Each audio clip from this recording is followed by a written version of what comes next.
You can start. Okay, good afternoon. Abusheni Dumelang. We are here to continue to celebrate Child Protection Week, but today it's International Children's Day. I just want to welcome our Honorable Minister, Minister Zulu, our Deputy Minister, Deputy Minister Bokhopane Zulu, and all the girls and boys that are connected. Here we've got a Gauteng ambassador, but we also have all other ambassadors connected virtually. You know, if the one thing that COVID has taught us is that we can do things differently. And this is the first time we do this, and we're loving it. How are you, boys and girls? We're good. Yes. We're good. Yes, Good. Thank you. So before we start, I would just want you to introduce yourselves because we've got a program that we have drafted that will follow, which we have already briefed you on. So can I have Eastern Cape introducing yourself to the Minister and the Deputy Minister and all South Africans? Good afternoon, Minister and our office and my fellow ambassadors, all citizens, especially the children. My name is Mamkele Jack and I'm the Eastern Cape Child Ambassador. Thank you. Can we come to Free State?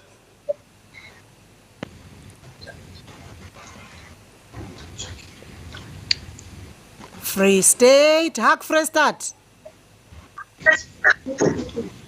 Introduce yourself. Good afternoon, fellow parliamentarians. Good afternoon, fellow parliamentarians, caregivers, and to you all tuned in at home. My name is Sulfala Suma, and I am the National Sergeant of Arms. Thank you. Gauteng. Gauteng is in the room.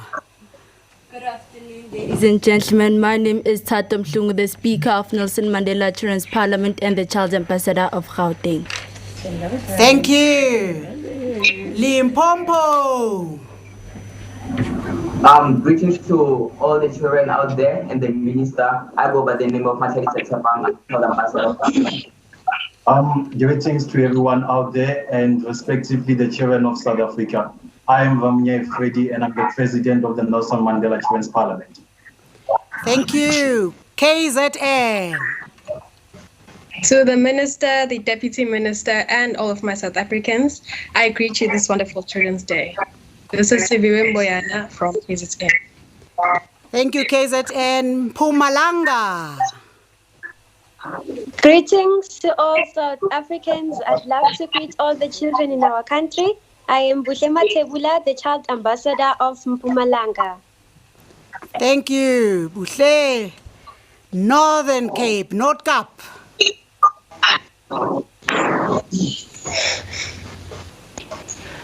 Good day, everyone viewing this, and to all children of South Africa and all the provinces, good day to you all. My name is Cesar Limburg and I am the Child Ambassador of the Northern Cape. Thank you. Northwest. Good afternoon, Minister Zulu, Deputy Minister Bokhopane, and all protocol observed. My name is Utekemba Baile, and I am the current Northwest Children's Parliament Ambassador. Good day, Honorable Minister and fellow child ambassadors. I am Yusuf Bayat, Deputy President of the Nelson Mandela Children's Parliament. Thank you, Northwest. Western Cape, you also too introduce yourselves.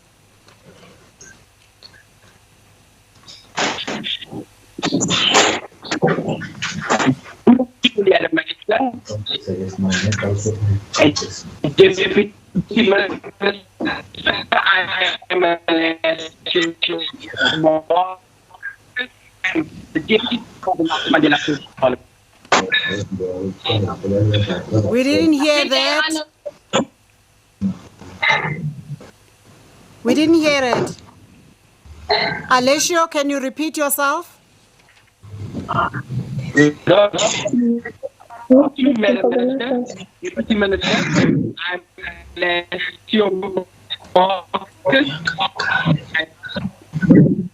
Agent, I'm the Deputy Speaker of the Mandela Children's Parliament.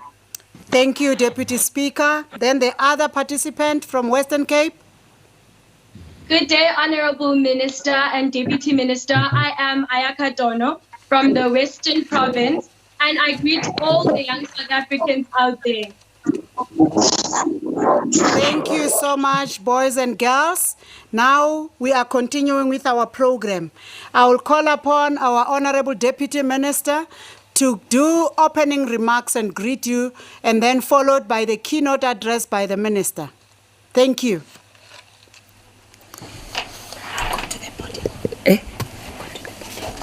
Oh.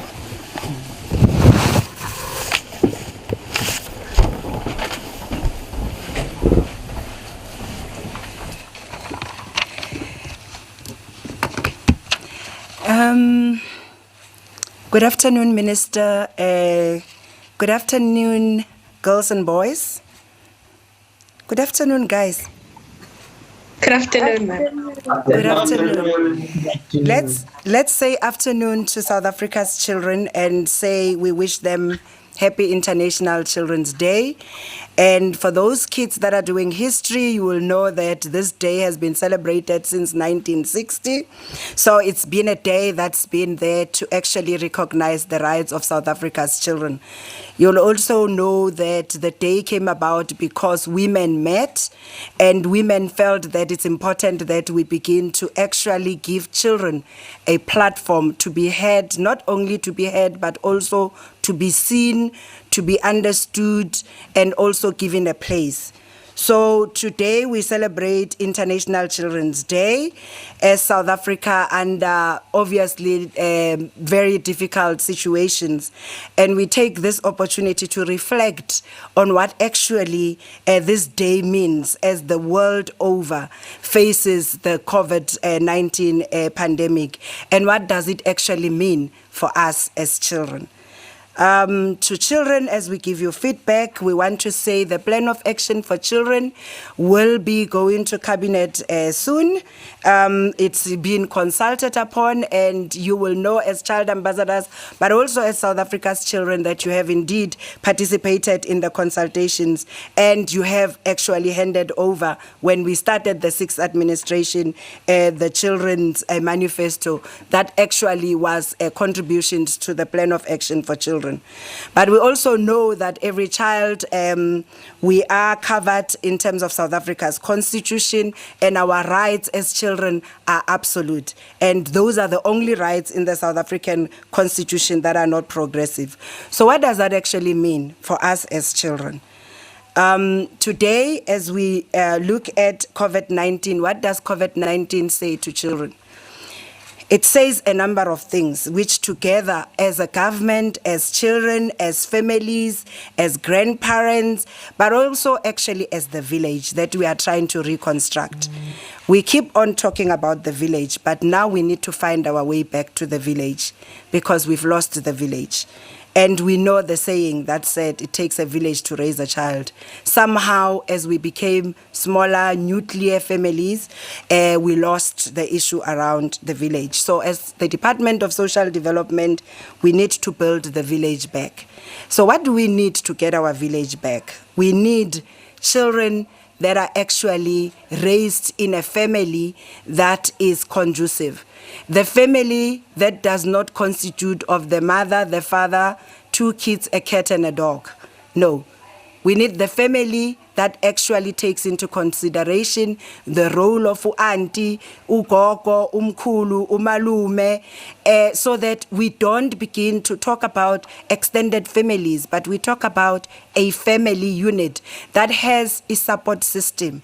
Because when we lost the village, we also lost not only the village, we lost a support system for young women like myself of childbearing age.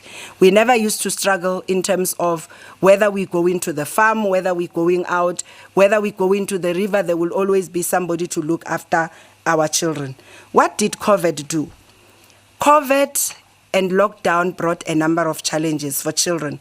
But I know, Minister, the children will tell us. But let me share what I have picked up and the support that we had to give to children. Children had to look after themselves. Because as South Africa, we are a country that abuses alcohol.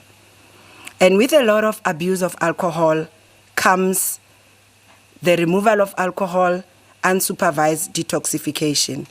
A lot of families went into detox. Parents were present physically, but they were shaking, sitting on the couch, crying, all of what represents detox, and they could not look after their children. Children had to look after themselves. And that is another lesson that we have learned. But a lot of children shared very difficult stories. So I think as we look at our parenting program, we need to say, what are we going to do differently, Connie, in terms of positive parenting? Because the parenting program resides with us as social development. What did COVID also say? COVID said children were exposed to a lot of gender-based violence, where mothers and fathers just could not coexist. A time that was supposed to be a family time, even though it was the virus that was forcing us to be together, but a lot of children were exposed to violence in their places where they were supposed to feel the most safe, the home. So we had to now intervene and interfere in that which was supposed to be the best of family time, because parents were fighting and they could not coexist. But with the exposure of visual and the whole exposure of a lot of children having to be in the internet, we experienced an increase in cyberbullying. But it also said to us, there is a lot of policy and there's a lot of education that needs to happen in terms of parents understanding what kind of content their children are exposed to from the phones we buy them and the time that they spend, because that's what lockdown showed us.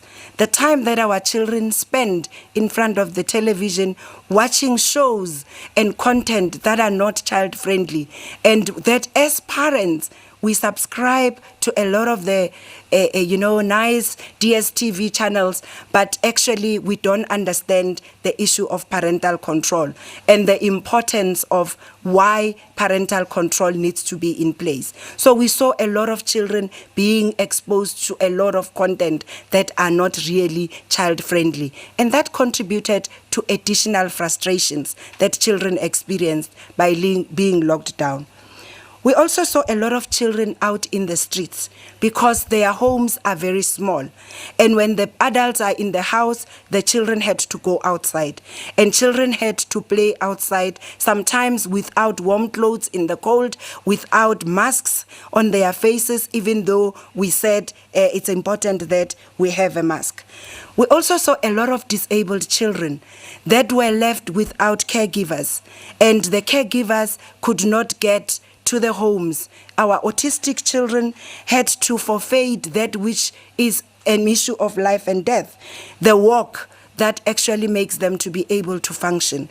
And the blind kids, when we talk about social distancing, a lot of cases, Minister, that we had to intervene, where police could not just understand that when that mother walks with that blind child, or when I walk with my husband as I stand here, there can't be social distancing, because if I don't know the place where I am, I have to hold on to somebody. And those are some of the realities. The caregivers that has to protect those disabled children that require 24-hour care, and the actually PPE that is needed by the caregivers, because after washing every child, changing every child's nappy, they have to change the gloves. And those were some of the challenges that we had to experience as the Department of Social Development in ensuring that those programs continue to run within the health protocols and within the regulations that were put in place. But I think as children, I loved the fact that we introduced ourselves as the Nelson Mandela Children's Ambassadors, because for a lot of children in the world, they don't have the opportunities to be heard. We know that the Convention on the Rights of the Child, Article 12, requires every member state, government as a whole, to ensure that they engage children in whatever decision that affects the child. We can give ourselves a pat on the shoulder, Minister, but we can also acknowledge there's a lot that we need to do. South Africa engages its children. South Africa's children are heard. South Africa's children are seen. South Africa's children have rights. South Africa's children are understood.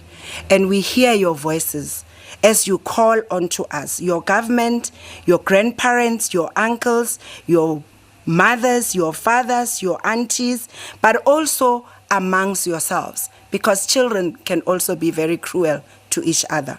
So it is very important that together as South Africans, as we celebrate International Children's Day, we stand up and we say, and we hear and affirm the voice of children when they say, secure my future, protect me today.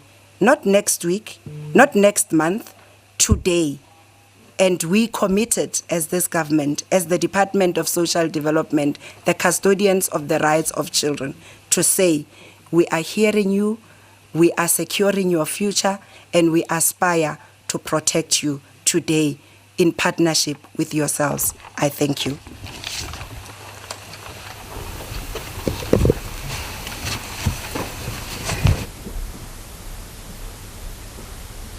Thank you, Deputy Minister, for those opening remarks.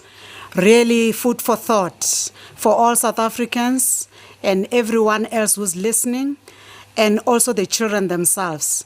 I will change the program a bit. I just want now to listen to our girls and boys, and then Minister will come later and respond to issues that you shall have raised. Because if she speaks now, she'll have to come back and respond to you again, because you can't speak to yourself. So now, I will request Eastern Cape. Are you ready, my Jack?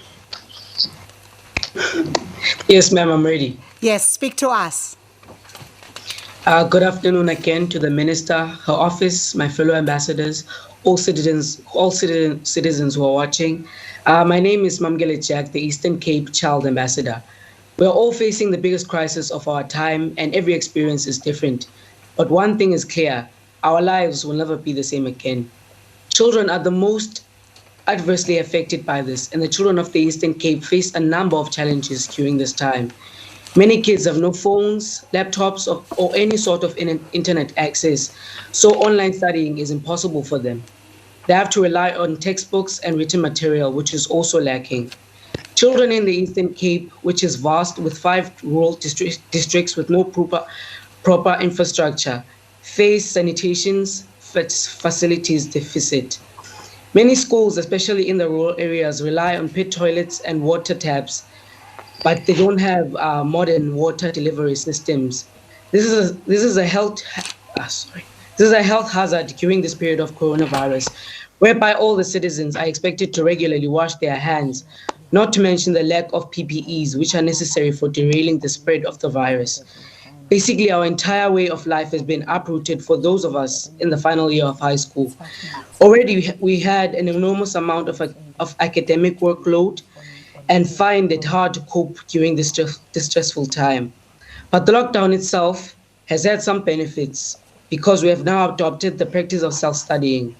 And we are now learning not to rely on our teachers, but rather to learn to interpret our study material in our own way, and we are learning to be independent. This period has also given us time to better ourselves, learning new skills, adapting new wonderful habits, and even bonding with our families. Having said that, there are children who are locked up in abusive houses with abusive parents who are abusing their children due to retrenchments at work or just general abusive nature. As the children of the Eastern Cape, we request the speeding up of provisions of water taps and all sanitation facilities in the districts. I thank you. Thank you, Jack, for your input. Remember, my boys and girls, if you are 2, you're going to share the 5 minutes. So it's 2.5 and 2.5 to the other one. So now, can I call Free State, Zulu fellow? I say again, good afternoon, fellow parliamentarians, ministers, caregivers, and to you all tuned in at home, though. I'm gratefully thankful for the platform given. This week, on the 4th of June, will mark 11 weeks since the start of the nationwide lockdown, which has brought the benefit of restricting the spread of COVID-19. But this solution has brought its own problems, not only to our serving adults, but to us minors included. During this isolation, children are facing even more issues than before. Since the start of lockdown, not only has the number of confirmed coronavirus cases risen, but so has the tally for child abuse and gender-based violence. For a high number of children, home isn't actually sweet and safe, but rather risky and violent. Others feel arrested in their own homes. So in my experiences, I've advised my fellow peers to contact social workers who can provide help with their psychological issues. Essential needs such as food and water has also become a nationwide issue. It is noted that billions of liters of water has been supplied, but there's still a lot more needed and to be distributed. I urge the government, foundations, funds, and organizations to continue with their productive work in donating water. Bear in mind, though, that there's districts and municipalities that are struggling with electricity, such as the Tumahulu municipality in Barres, Free State. How can we study online without having electricity to power our own devices? Another issue is our education. Most classes can't even continue physically without being physically in class. The efforts of engaging online classes has been recognized and appreciated, alongside with networks and links used to provide free online classes. But the issue remains that others don't have devices which they can utilize to attend these online classes. In the attempt to gather all the knowledge needed for our final exams, I encourage all learning facilities to extend schooling hours, and if necessary, weekend classes will be enrolled. Anxiety kicks in for some kids when they're at home for too long. For them, being at home for a longer period, not only being at school basically for a longer period, not only lowers their levels of anxiety, but also will keep all kids from exposure towards drugs and substance abuse. While at school, the practice of social distancing won't be easy, but that holds no excuse for schools not to be hygienic. Therefore, I encourage all schools to give out their own maximum effort to supply their own hand sanitizers, toilet papers, and masks for the staff and the learners. Cleaning essentials should be utilized to keep their schools' premises clean as well. I urge various companies to donate masks for schools which are less fortunate to supply their own. We don't all share a complete and healthy respiratory system. There are kids out there living with asthma who find breathing with other masks a difficulty. I suggest that mask manufacturers use a material or fabric which can be used for everyone. In my conclusion, if our children are not to be cared for, then what is to be of our great nation? For your time and attention, I thank you. Thank you so much for your input, Zulu. Now I'll call upon our Gauteng ambassador who is in studio with us, Tato. Come and address us.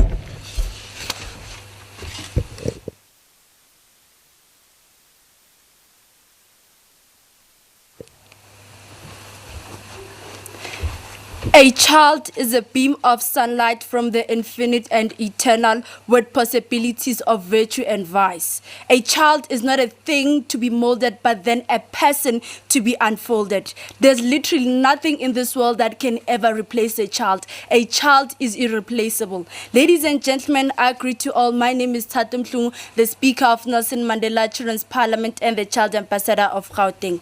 Thank you, Minister, for allowing us children to share with you our experiences. We need more of platforms like this. As we continue fighting the pandemic, we should never forget to embrace children's voices in all decisions affecting them. This goes to education, health, protection, and governance. In a nutshell, what I'm trying to say is that as much as we're fighting the pandemic, children should be the face of this pandemic rather than being among its biggest victims. Gauteng province is one of the most unique provinces with too many informal settlements, and it caters for different countries. With the country fighting the pandemic, there have been too many lessons learned in terms of backlog of service delivery across the country and consultation. I have break down my experiences in categories. Category number 1 being education. Well, it has been difficult for me and most of the children in the provinces to learn, as I do not have a TV at home, and my cell phone is one of those which struggles to open documents, as you can see. With the school set to open in a few weeks' time, I cannot lie, I am scared, but somehow relieved that in a few weeks' time, I will be able to have contact with teachers, as working with teachers via WhatsApp has been difficult. I recommend that we try and explore whilst adhering to the regulations in schools, and it is going to be difficult, I cannot lie, but then cancelling the academic year will delay us. I know some of us who are 18, some of us who are 17 and doing matric, it's much easier for us, but then have you ever thought of that child who's 19 years old, who's 20 years old and doing grade 12 and is expected to finish grade 12 within the age of 21?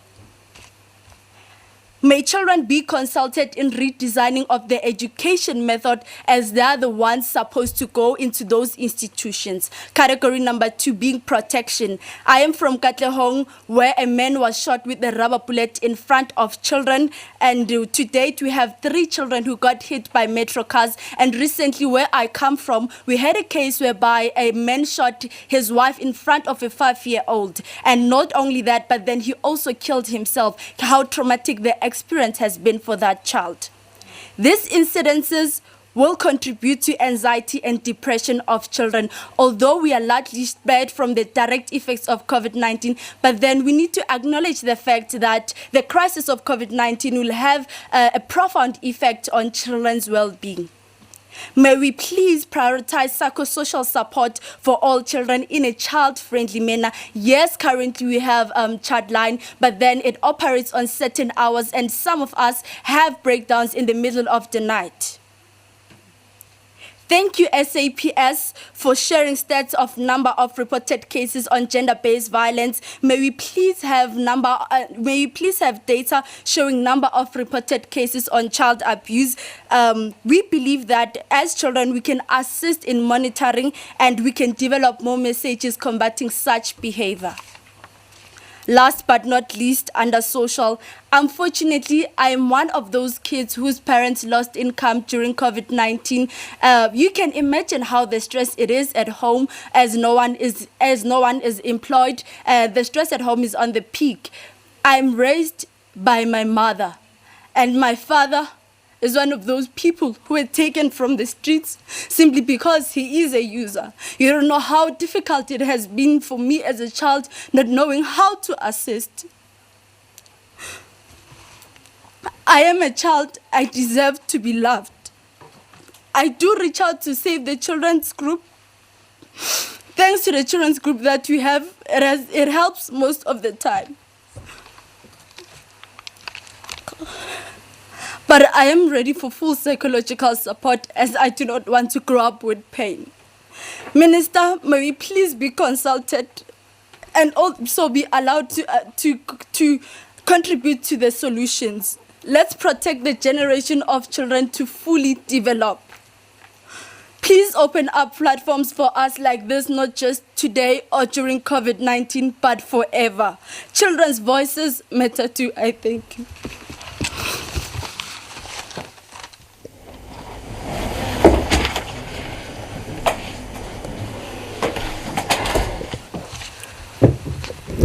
Thank you so much, Gauteng Ambassador Tato. What a story. Can we continue? We have lots of stories around the country, but you can see what our children are going through. Can we call Limpopo? You are 2, my boys and girls. Just make sure you share the minutes. 2.5, 2.5. That is Freddy and Tsepang. Okay, thank you very much. And as I have already introduced myself, I go by the name of Matshabisa Tsepang. And as my fellow ambassadors have mentioned a lot of issues, I think that we relate to some of the issues that they have mentioned. We still have the issues like data bundles, because right now, ladies and gentlemen, we are expected to access the learning websites, but we do not have data for that. We still have families that lost their source of income, but their children are still expected to access the learning website, which a lot of them are not rated. So that has been a challenge to us. And the other issue was child participation. We feel like a lot of decisions were to without children's voices. We feel that child participation was not practiced because the last time we checked, child participation was just the active involvement of children in the decision making of things that affect them. So if we have something big like this that affects us, and then we have decisions that are true, they would feel like we should also be consulted, because there's nothing for us, there's nothing that should be for us without us. And I'll pass it to my president. Well, dear fellow South Africans, my name is Romeo Kredi, as I've introduced myself, and I'm the president of the Nelson Mandela Children's Parliament. This is a difficult time that we're facing as the children of South Africa, and indeed, as the Constitution states that the children's interests are of the paramount interest. It means we are supposed to be prioritized during this period of the pandemic. We've realized that many decisions are being made without the consultation of children. We need children to give in inputs into things that affect their day-to-day lives. But with that said, I would love to acknowledge the benefits that the lockdown have applied into the life of many children out there. We can realize that the state of drug and substance abuse is now low. And again, we can also recognize that our young ones are now practicing fitness lifestyle. They're practicing healthy lifestyle. And again, we've learned to advance ourselves into adapting to the fourth industrial revolution, because now we are starting from our own cell phone. Although other learners out there, they are unable to do that. But the question that is left here is, our learners were forced to adapt to the fourth industrial revolution method. They were learning from WhatsApp platforms, studying PDF study guides. So the question now is, if we are to reopen schools, are we going to allow our children to take their cell phones back to school, as they've already adapted to that kind of learning? South Africa, our children might be the smallest population of tomorrow, but definitely they are the 100% of tomorrow's. They might be the smallest population of today, but they are definitely the 100% of tomorrow's population. I thank you. Thank you, Limpopo, and the president there. Can we now go to the viewer in KZN?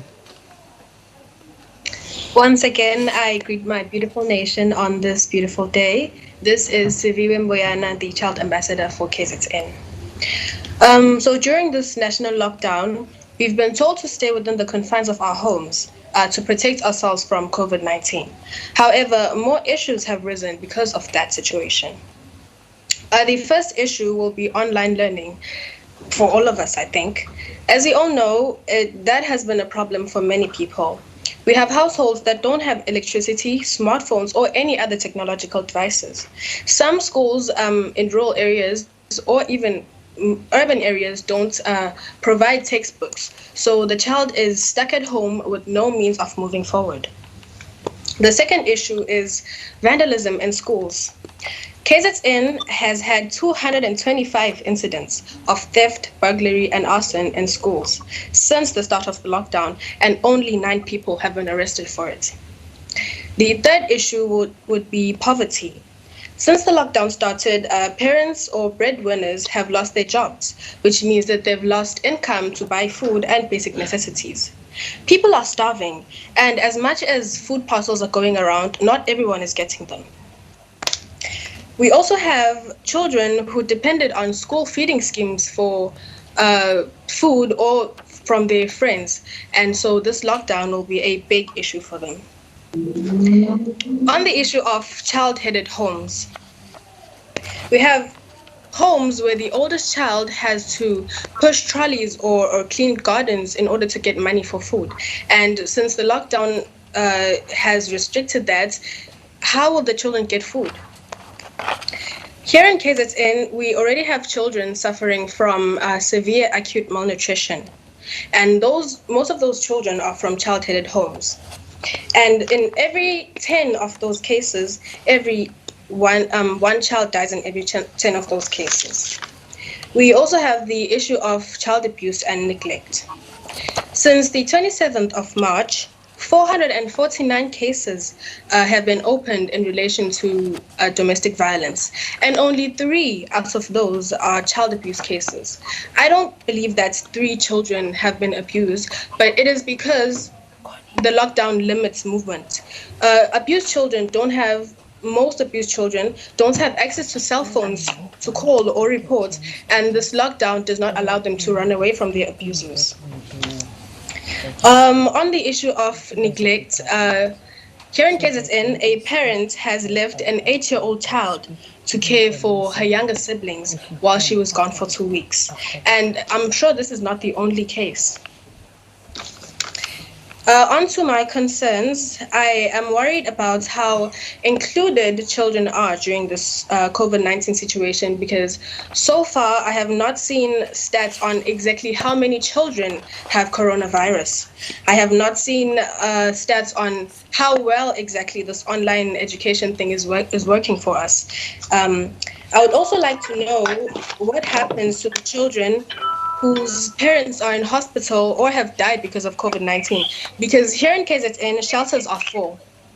And some are even reducing the number of residents to maintain social distancing. So what will happen to the children or even South Africans without a shelter?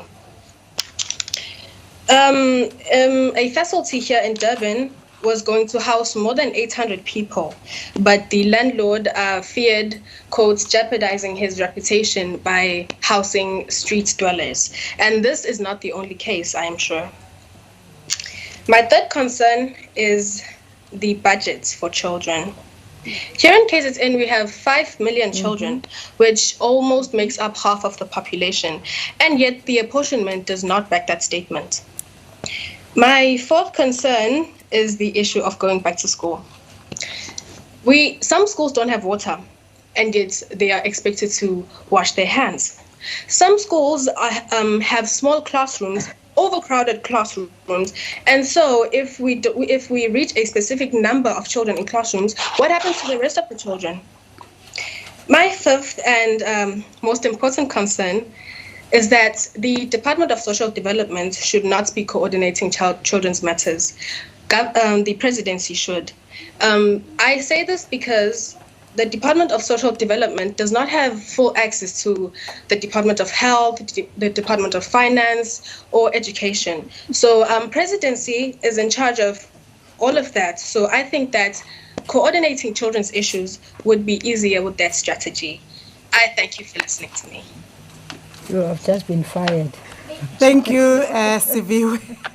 My job is done. I'm fired with just what you said.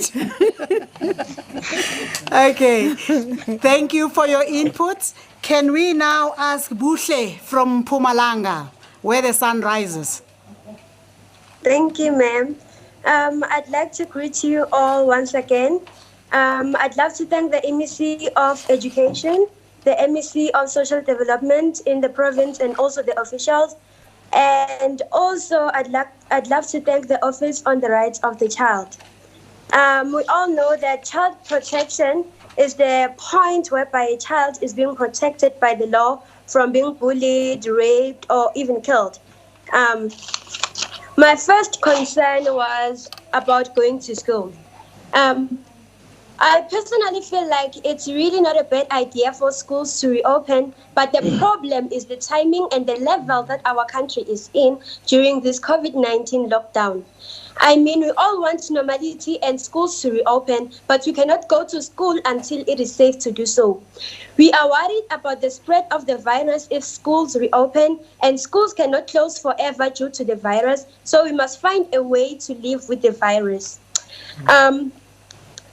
Since schools are reopening next week, some schools haven't received people who will be responsible for sanitizing, screening, and monitor the children to maintain social distancing. And also we have child survival, right?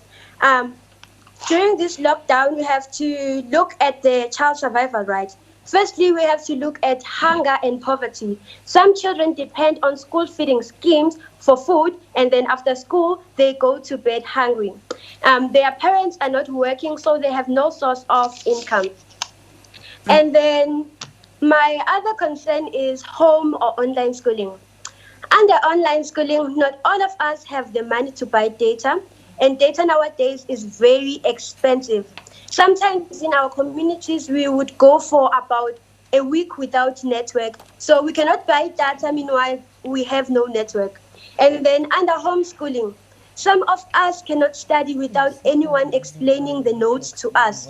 We cannot study without someone explaining. Our minds are not the same. Some can study alone, but some of us need people to explain the things to us because we have those learners who learn very slow and those who learn very fast. So we have to look at these things whenever we're making decisions. And also, there should be very safe measures that the government can put so that we can be safe to go to school and schools should open. Thank you. Thank you, Buhle. Now we're going to North Cape. Can I ask Caesar? Honorable members, honorable minister, and honorable deputy ministers, to all our viewers and our children of South Africa, good day. I'm the provincial child ambassador for the Northern Cape. What I'll be going on is the understanding of COVID-19. So far as the virus has continued, we've learned so far that we need to keep our hands washed and sanitized, masks on, and to stay indoors. From what I've seen so far in the lockdown, I've seen masks, but I haven't seen the last one. People have been outside, not caring about the nationwide lockdown, and I'm worried because one person can infect the other, and it will all lead to one of us being infected, even though it is us that are staying at home. Our future is reliant on all those that stay indoors. So to those outdoors, I suggest you stay inside because you guys could compromise our futures, as we are already. The next is, how does it affect us as children? Children go to school not only for learning. School is also meant for memories and for fun and okay. Yeah, but basically, the schools are very important. I suggest that they stay closed. Yes, I will take from Mpumalanga that yes, they deserve to be open because our matriculants need to write, especially our matriculants, because they need to go on. Grade 11s as well, because they are basically in pre-matric, and that's also a very important grade. But my question is, once the schools open, how will unsanitized schools be prepared? Yes, we talked about getting all the equipment, all the PPEs, and maybe the virus will go down eventually, and we will return to our normal lives. But what will happen if the virus doesn't go down? I heard of phasing in. I'm grade 11. I should be going to school in July. The schooling for matriculants start next week, Monday. If this virus continues, how will you phase us in? Like,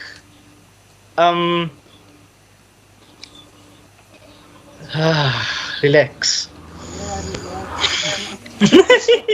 Take a deep breath. Sorry, I'm a bit nervous.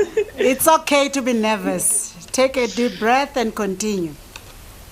Okay. I've heard that some schools have been open before. I would like to know, how did you get those children in the schools? Because the only way I know is that if the parents agree to this, as well as the child, and sign an indemnity form to go to school, which I find kind of irresponsible because, I mean, the government is sending our future in. So they should at least take responsibility for sending us in instead of our parents. Okay, I'd like to close it and go to the next one. Northern Cape is a very vast travel, more than 800 kilometers deep in rural areas. Those rural areas have no electricity. I doubt that they will be able to use cell phones, even if they have data, because there's no cell towers there to connect other phones. Online classes are not available. so the children cannot further themselves. And for those who have the resources and have the dots to do all these things, it is a struggle to get online classes going. But besides the fact of online classes, in rural areas, sanitation should be key, because rural areas could be the most places where people can be infected. There's no sanitation. I doubt people, or some people would even go to rural areas afraid of being infected, or might even check for infected. So rural areas should be key, because this is children we're talking about. Children are in rural areas as well as normal areas and high populated areas. So every child should be looked after, rural or not. Also, considering children, abuses do exist. And because school has been closed and all have been staying at home, lack of those people that can keep their anxiety down has been limited. So children are sitting like ticking time bombs at home. That I think is bad, because if the child lashes out, the child is basically the bad guy, because the abuser basically done nothing in the child's eyes. And when it comes to blaming, the adults are not blamed, but the children are, and they are sent for psychological treatment, even though the parents are the ones that should be sent there themselves. That is all that I will end with. Yeah, thank you. Thank you so much, Caesar. I can see the other ambassadors are really nodding as you are talking. So you are talking to them also. Can we now go to Northwest? I've got two speakers, Yusuf and Onsepeng. Good afternoon, Minister Zulu, Deputy Minister Bukhopane, Program Director, fellow ambassadors, all and the media, all protocol observed. My name is Utepemba Baile, and I am the current Northwest Children's Parliament Ambassador. And I'd like to thank the opportunity, the Department of Social Development, for this opportunity. And I would like also to wish all the children a happy International Children's Day. The COVID-19 pandemic came as a surprise to all of us.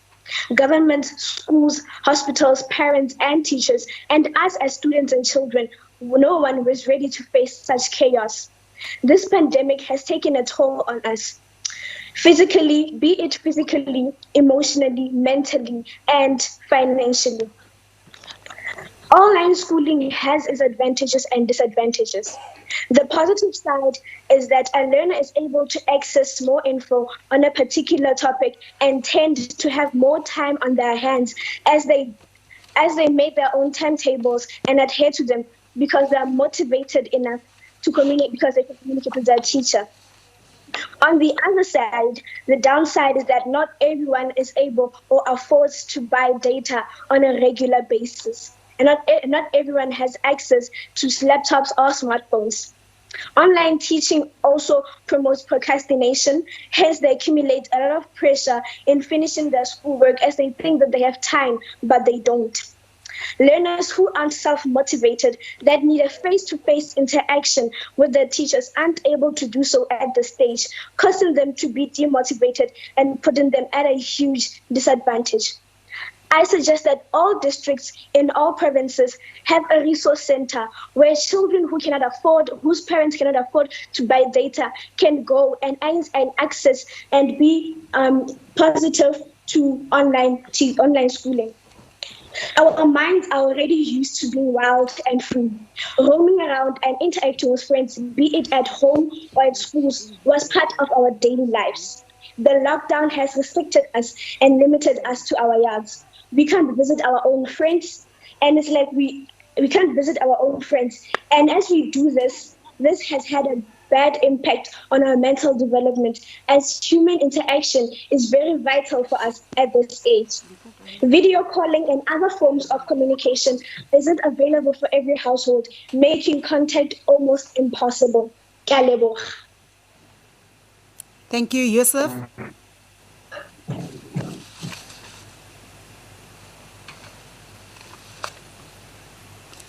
Are you there, Yusuf? Yes. Okay. Good day, Honorable Minister and fellow South Africans. Firstly, I think it's important to note that children often have the same fears that adults have.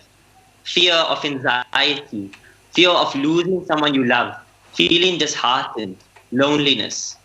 Personally, I'm of the privileged few in South Africa.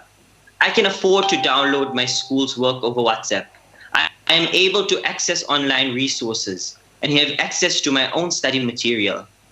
My main concern is I, as a privileged person that has access to resources, has found it difficult to keep up with the schoolwork. So I can only begin to imagine the challenge that learners with far less resources are experiencing. And I think this is going to have a huge impact when we go back to school. And I personally feel that it's really going to reveal the stark inequality that exists in our society. Particularly, this will be prevalent in the former Model C schools. Let me explain. In the no-fee schools, most learners cannot afford to go online. In private schools, most learners have had uninterrupted schooling via Zoom classes. Now, the thing is with Model C schools, there's learners from different socioeconomic backgrounds. So you have a situation that's going to arise where a significant minority in these classrooms have not been able to keep up with lessons during the lockdown. And I feel that teachers need to be given the directive from government. We are as strong as our weakest link. Ladies and gentlemen, we find ourselves in a trying time and uncharted waters. And unfortunately, this has gravely impacted our education. I, as a matriculant, know that more than anyone. And I personally feel that in pursuit of saving this academic year, we should not rob students of a fair chance of furthering their education. NBTs have been scrapped in many universities. There's been unequal access to resources. We are competing for space in universities with learners from previous years that had undisrupted learning. We need to ensure that the class of 2020 are given a fair chance. Thank you. Thank you. I can see they even show the fist that they support what you say. Now I'm going to Weskap, Western Cape. I also have two speakers there. This is our last province. I've got Alicia, Marcus, and also Ayaka. We can't hear you, Ayaka. Just unmute yourself. Sorry, can you hear me now? Yes, we can. Okay. Honorable Minister of Social Development and Deputy Minister of Social Development, the Nelson Mandela Children's Parliamentarian, as well as fellow children of South Africa. My name is Ayaka Dono, and I am from the Western Cape Province. I am the ambassador at the Western Cape Province. This lockdown has really been a roller coaster to many young South Africans out there. I mean, we've been exposed to many things, and it has also brought our lives to a major standstill. Many children's rights have been violated during this lockdown. A lot of children went to bed hungry due to financial issues. A lot of children were subject to physical, sexual, as well as emotional abuse. Many children live in unsafe environments that have an adverse impact on their lives as well as their intellectual well-being and social development of their lives. Many orphanages, especially here in the Western Cape, have not received any help from the government yet. This has put them in a difficult position because they have no sponsorships and they also have no funds to go and buy food. The reopening of schools has also sparked fear because our province has like the highest cases. The e-learning has only benefited those who are privileged, meaning that the right to education has been violated for most of learners around South Africa. Now, in township schools, there is overcrowding. So how do they expect us to practice social distancing when we do not have enough desks, when we do not have enough chairs, as well as textbooks? In conclusion, I would like to say that according to Act 108 of 1996, Chapter 2, the Bill of Rights, the Children's subsection 2, children's interests are of paramount importance. So we ask our leaders to ensure that in every decision they make, children should be taken into consideration. You cannot make decisions about children without consulting children. I thank you. I'll now hand over to my fellow parliamentarian, which is Alessio Marcus. Thank you. Thank you. Over to you, Marcus. Alessio. Thank you very much, ma'am. Good afternoon, Ayaka. Thank you very, very much. Good afternoon, Madam Minister, Deputy Minister, and all other factions involved. I am Alessio Marcus. I attend Beacon Hill High School in Mitchell's Plain, and I am the Deputy Speaker of the Nelson Mandela Children's Parliament. I would like to first of all thank the Minister for this amazing opportunity to engage with you, and I also want to thank you for being such an amazing political role model.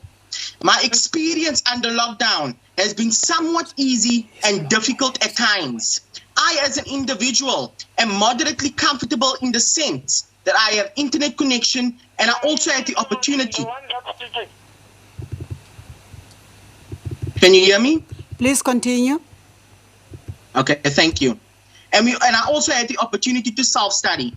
With that, I also have very supportive parents, which not many students can attest to. But the issue is that self-studying can indeed be very strenuous at times. Conversely, child abuse has also been on the rise, and every day the number rises. The lockdown resulted in children being locked up with their parents, which put many learners, or children, in the vulnerable state of being abused. I know many learners who are waiting in anticipation for schools to fully reopen to escape their unhealthy environment. Domestic violence has also seen a spike, and children are exposed to the cynical behavior of their parent being abused in front of them. This affects the child's mental state, and we need to come to the realization that children now have been exposed to this innumerable times, specifically at this point. I must commend the President, Minister, Deputy Minister, and all other factions that put measures in place in order to help the vulnerable groups. If I may address the President, Ministers, and the nation, in the words of Tata Madiba, I quote, open quote, "Our children are the rock on which our future will be built. Our greatest asset as a nation. They will be the leaders of our country, the creators of our national wealth, those who care for and protect our people," close quote. I would like to once again thank the Minister and all other factions involved, and I would like to end up with saying that I, Alessio Marcus, is here as a youth, for the youth, to make the youth. Thank you very much. Wow, we couldn't have ended in that high note. Thank you. Thank you, thank you. Thank you, boys and girls. I think you can pat yourself on the shoulder. Your voices were heard. They were very loud. Thank you, thank you. Now, before I hand over to the Minister, I think it's important just to mention few things or few initiatives that the department is busy with. For instance, I can talk to the issue of community-based early prevention and early intervention program, which we formerly called Isibindi. This program targets children that are orphaned and vulnerable, and it is run by the child and youth care workers that are trained at the community. And this program is implemented through safe parks and also drop-in centers and working with partner NGOs, more than 400 of them. So I will encourage the ambassadors as you interact with your children, your fellow students, please make sure that you find resources around you where drop-in centers are, where safe parks are, so that you can refer those children that don't have meals, because in the drop-in centers, that's where they can get meals. Now, the other initiative that we're busy with is the 365 days to prevent, child abuse, neglect, and exploitation. We invite the children's ambassadors to be part of this program because this program targets dialogues with children and young people so that they can contribute meaningfully in their families and in society. Another program that I can share with you is the YOLO program, which is championed by the Deputy Minister, and the other one is CHOMI. YOLO basically means you only live once. So in that program, basically you learn about sexual and reproductive health, also your personal skills, hygienic skills, all other skills that you need as tools for you to carry you through as a young person and as a child. I can mention a lot of them, but this is not the time. I just want to encourage you to make sure that you communicate more with your social workers in your provinces so that you participate in more of these provinces. I know that in every children's parliament, you always mention that you are not fully supported. I stand here and commit that we will continue to support you with resources, with information, to make sure that you spread the voices of children. Over to you, Minister, to address your children.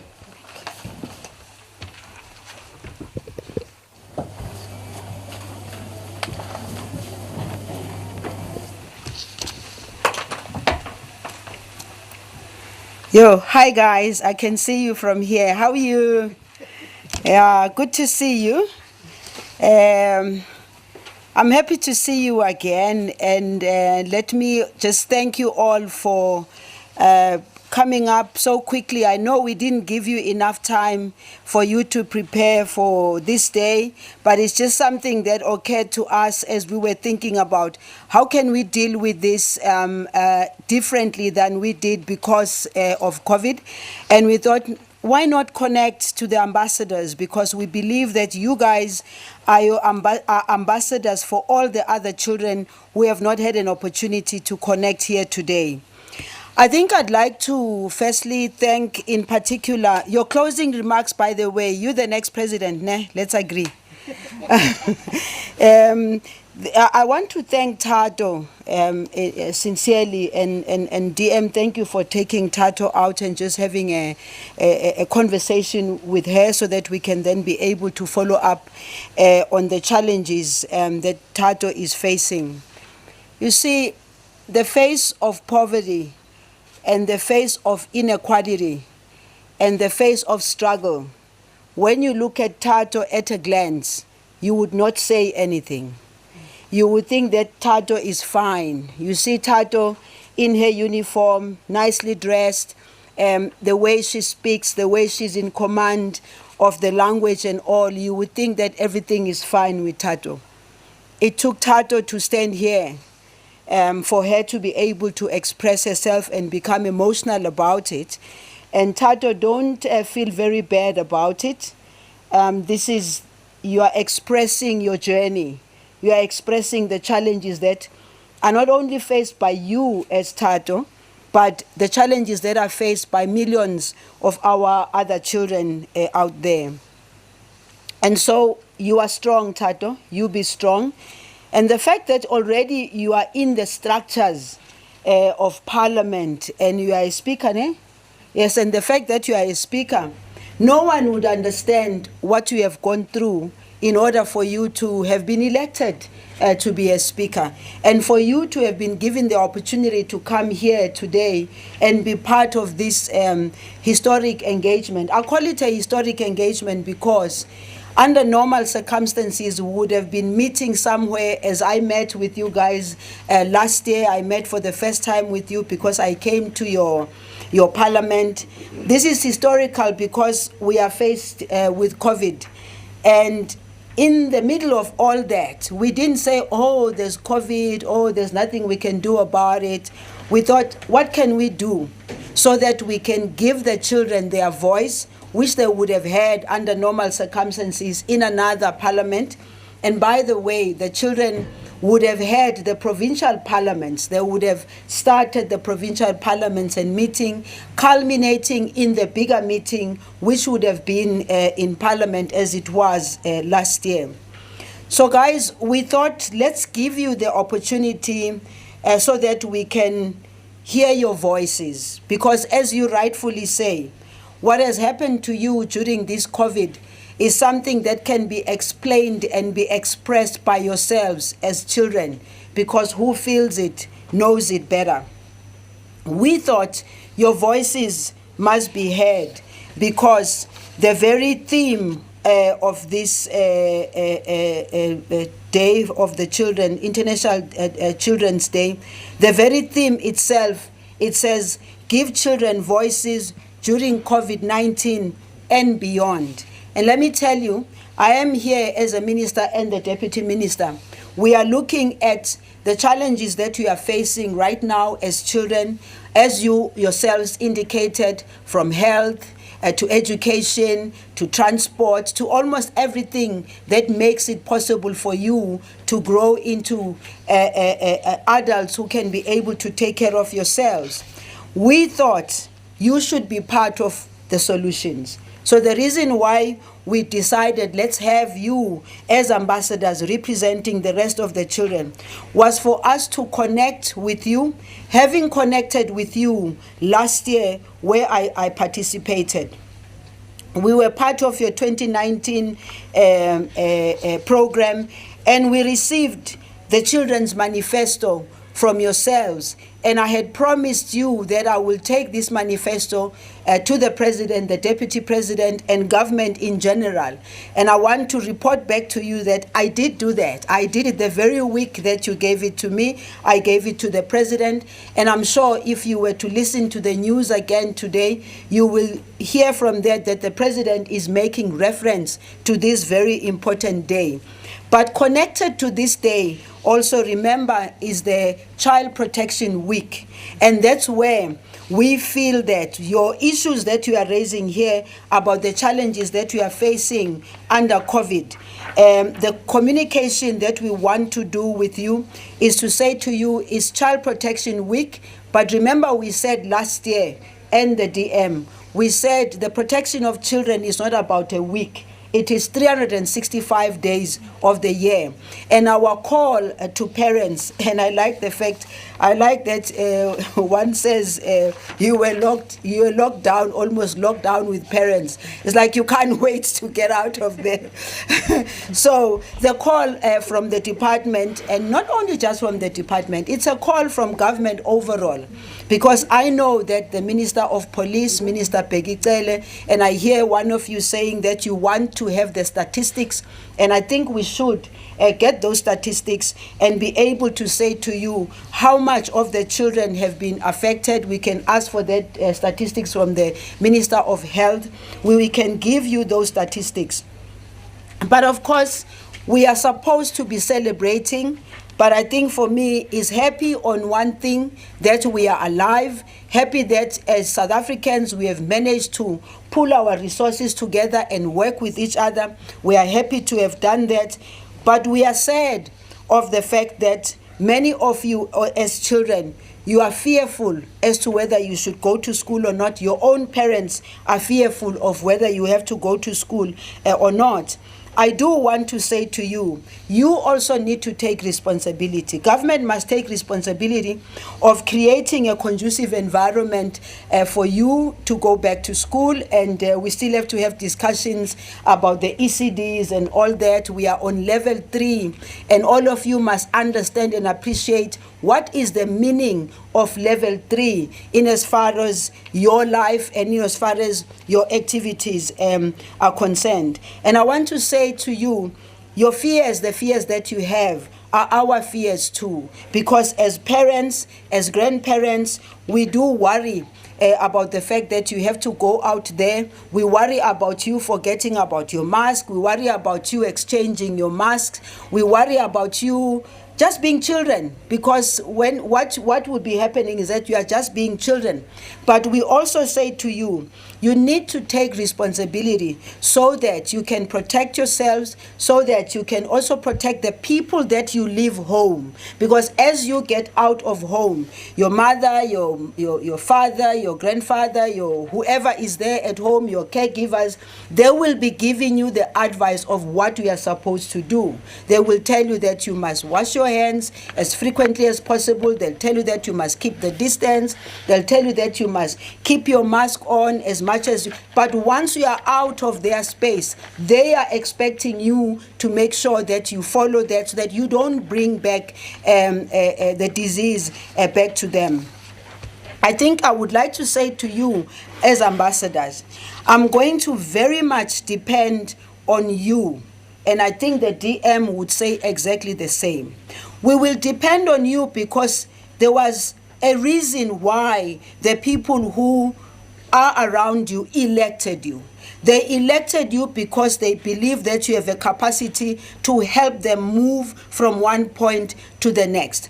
They elected you because they understood and believed that you have the courage and strength and will to represent them when it comes to being in parliament. They elected you because they understood that you know better the situation of your other peers around you, your schools, your province, and so. They elected you because they believed in you. So you are here today because I also believe in you. I believe in you because I listened to you last year when we were in parliament. I believe in you, and I like the fact that you are saying we must consult with you so that you can help us find solutions to the problems. I do believe that where you are, you have solutions. You know, we are talking about technology, using technology to try and find solutions to our problems. You are young. You go to laboratories, you go to studies. Those of you, by the way, who have places that enable you to do that. Because when, I don't know who was speaking from not KZN, who was speaking about the inequalities and talking about the fact that you are able to study because you've got the laptop, you've got the data, and it's you who are raising the fact that not every child is in that space. And what Connie was talking about in terms of what the department can do for you, I will depend on you, ambassadors, to carry that message to others to say it is possible. It's possible for yourselves to empower yourselves and also to help others. Look, it's very exciting to hear you talking about inclusion because this is what South Africa is suffering from, exclusion. There's still too many children who are in poor families, who are in situations where, while we are busy talking about online learning, they don't even know what we are talking about. And therefore, I hear you talking about the budget for the children. I hear you talking about the presidency should be the coordinating children issues. Hey, I thought I was being fired here. So you fired me now. Yeah, but you know what? I understand you. I get you because you are saying, if we are saying the highest office in the land is the office that has to respond to some of these issues.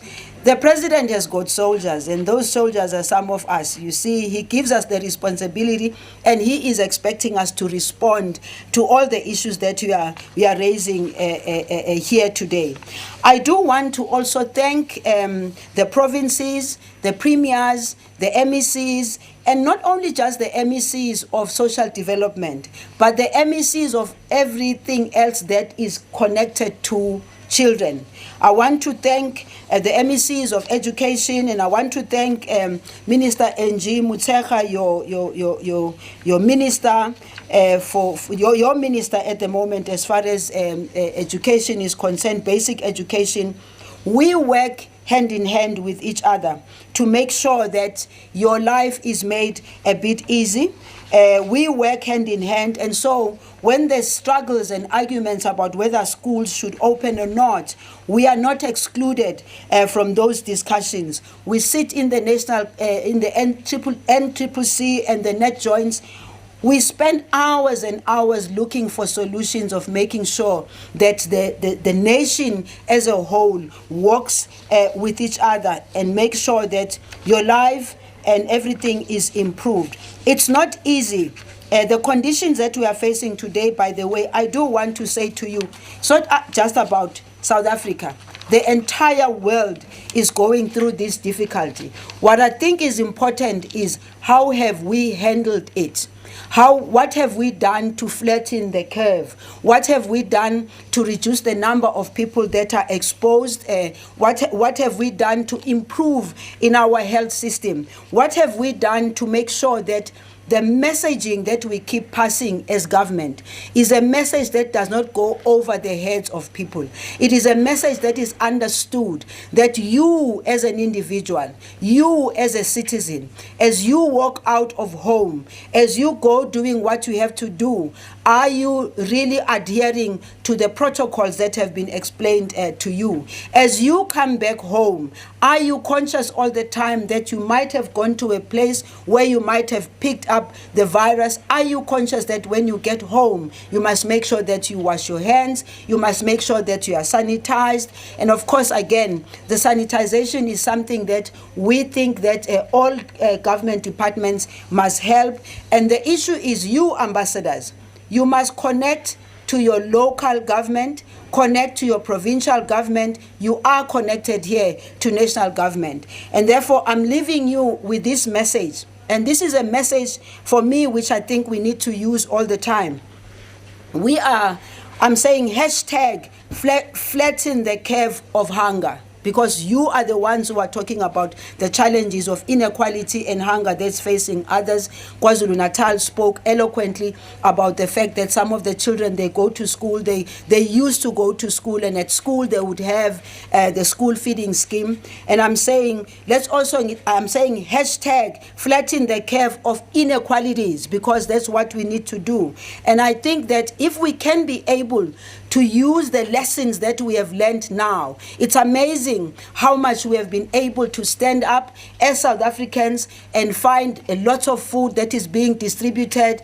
I'm still asking the question, and I'm calling on all South Africans, let the food still be there in December 2020, let the food still be there in December 2021, and let the food be there all the time, because what the president has said to us, that nobody must go hungry, this short period of COVID has enabled us and has shown us that it is possible for us to mobilize with each other and collect and make sure that we support each other and distribute the food to those that do not have the food. No one should be going hungry in South Africa, and COVID has taught us a lesson that actually it is possible for us to make sure that no one goes hungry in South Africa, and no one goes hungry, in particular the children. I wish to thank you guys and say to you, let's connect, let's keep this going. We started it last year, we're back at it this year. Even if there's COVID, we said COVID or no COVID, we are connecting. Let's see each other again throughout the days. Remember, it's 365 days protecting children from all forms of violence, from all forms of abuse. This is your time. When I say you the future, I really mean it. You need to then mobilize everyone else around you to really take charge of this future that we are trying to create for you. Thank you very much, guys.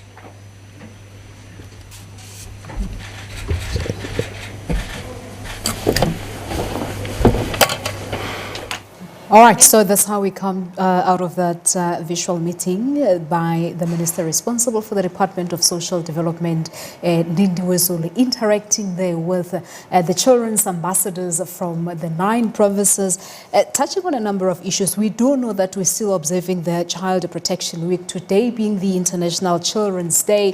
So the children really talking about a number of themes. They're talking about basic services, talking about online learning, constant children abuse, that platforms should be open for them, not just on days such as this one, but on a daily basis. They should be given platform to voice out their concerns, and basically saying that they also need to be consulted on issues that are related to them, and that they also wanted to know about schools that have been vandalized during the lockdown as to what will happen as schools reopen next week. So that's the gist of what the conversation was all about. The minister, they interacting with the children of South Africa in the midst of this coronavirus pandemic. Let's take a quick break. I'll see you right at the top of the hour. Stay with us.